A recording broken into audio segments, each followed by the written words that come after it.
ഉണ്ണികൃഷ്ണൻ പോറ്റിയെ ശബരിമലയിൽ കയറ്റിയത് ഇടതുപക്ഷമല്ല, പക്ഷേ ജയിലിൽ കയറ്റിയത് LDF ആണെന്ന് CPIM കേന്ദ്ര കമ്മിറ്റി അംഗം KK ശൈലജ. കോൺഗ്രസിന്റെ സമുന്നത നേതാക്കൾക്കൊപ്പമുള്ള ഫോട്ടോയിലാണ് പ്രതികളെ കണ്ടത്.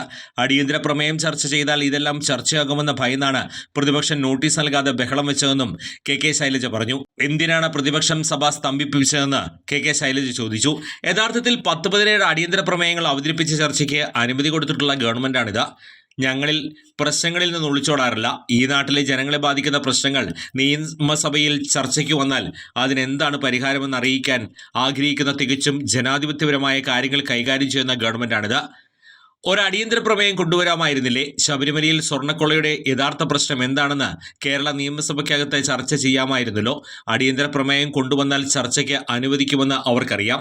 അതുകൊണ്ട് അവർ പിൻവാങ്ങി, ശൈലജ പറഞ്ഞു. പോറ്റിയെ അറസ്റ്റ് ചെയ്ത ഇടതുപക്ഷം ജനാധിപത്യ മുന്നണിയാണെന്ന് KK ശൈലജ ചൂണ്ടിക്കാട്ടി. പോറ്റിയെ ശബരിമലയിൽ കയറ്റിയത് LDF ആണോ അല്ലയോ? സ്വർണം കട്ട ആളും സ്വർണം വാങ്ങിയ ആളും കോൺഗ്രസിന്റെ സമുന്നതരായ നേതാക്കൾക്കൊപ്പം നിൽക്കുന്ന ചിത്രം വന്നു. നമ്പർ 10 ജൻപത്തിൽ സാധാരണക്കാർക്ക് പ്രവേശനമില്ലാത്ത ഒരിടത്ത് ഒരു അപ്പോയിൻമെന്റ് കിട്ടണമെങ്കിൽ എത്രയോ മാസങ്ങളോ വർഷങ്ങളോ കാത്തു നിൽക്കേണ്ടടുത്ത് ഒരുമിച്ച് അവിടെ സന്ദർശിക്കാൻ അവസരം കിട്ടിയെന്നും ശ്രദ്ധിക്കേണ്ട വിഷയമല്ലേ? ഇതെല്ലാം ചർച്ചയ്ക്ക് വിധേയമാക്കുന്നത് UDF നന്നായിട്ടറിയാം. ഞങ്ങൾക്ക് ശബരിമലയുടെ കാര്യത്തിലായാലും മറ്റെന്തു വിഷയത്തിലായാലും ഒന്നും ഒളിച്ചു വയ്ക്കാനില്ല. നിയമസഭയിൽ ചർച്ച വരട്ടെ. അവിടെ ഒരു തരി സ്വർണം അയ്യപ്പൻ്റേത് നഷ്ടപ്പെട്ടിട്ടുണ്ടെങ്കിൽ അത് കണ്ടെത്തുമെന്ന് ഇടതുപക്ഷ ജനാധിപത്യ മുന്നണി പറഞ്ഞത് KK ശൈലജ പറഞ്ഞു. ചുരുങ്ങിയ ചിലവിൽ വീട്ടുമുറ്റത്തൊരു വിളക്ക്, വൈദ്യുതി വേണ്ട, ബാറ്ററി വേണ്ട, പൂർണ്ണമായും സോളാറിൽ പ്രവർത്തിക്കുന്ന ലൈറ്റുകൾ നിങ്ങളുടെ വീടുകളിലോ സ്ഥാപനങ്ങളിലോ എവിടെയായാലും സ്ഥാപിച്ചു കൊടുക്കുന്നു.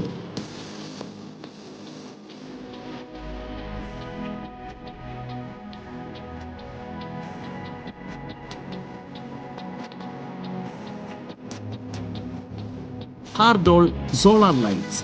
കൂടുതൽ വിവരങ്ങൾക്ക് വിളിക്കേണ്ട നമ്പർ 9447132148.